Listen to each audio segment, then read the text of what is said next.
think the status of the Kenyan women, Wanyama, has greatly improved in the last couple of years.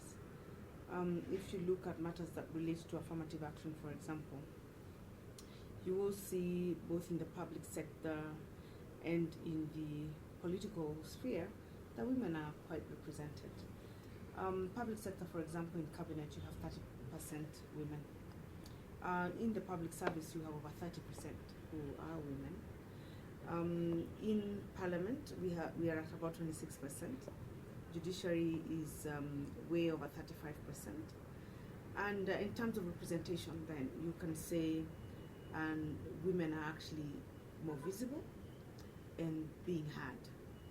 We're not there yet where we would want to be, but at least we have greatly improved.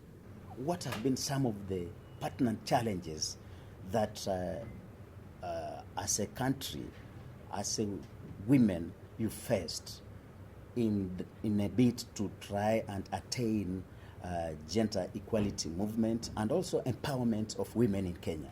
One of the things that we have seen hindering is that issue of being a patriarchal society and social cultural factors that have hindered women from rising up. The other one is poverty. I think poverty in Kenya hinders women from equal participation in both the nation building and also in their own communities. Then there's always been the issue of a limited access to credit and finance.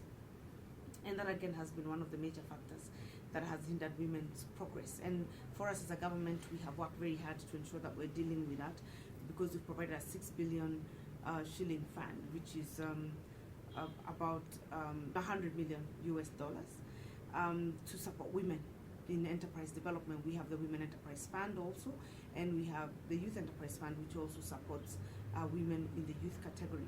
So to deal with that challenge with regards to finances. You say that Kenya has really made strides as far as gender equity is concerned, and yet the country is facing some of the pertinent challenges. For example, the issue of female genital mutilation. And this is one issue that really demeans women. What are you not doing right that issues like female genital mutilation are still rampant despite the many laws that this country has enacted? A lot of these practices are actually advanced by our own cultures, our own traditional practices, for example.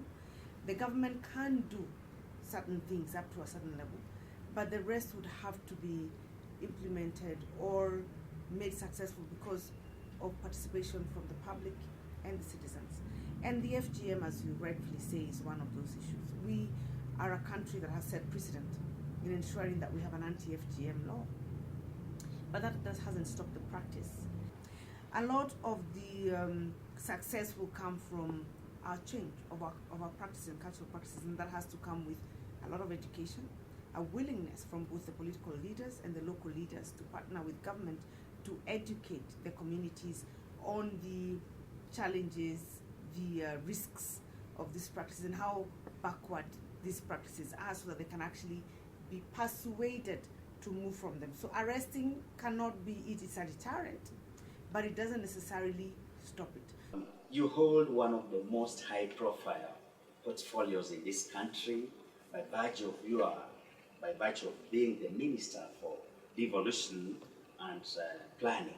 I mean, has this position added any value towards the gender equality movement in the country? When you're a woman and you're in a position of leadership, you see things from a different perspective because you're a woman, because your experiences have been different, and because there are certain things that are unique to a woman with regard to experience.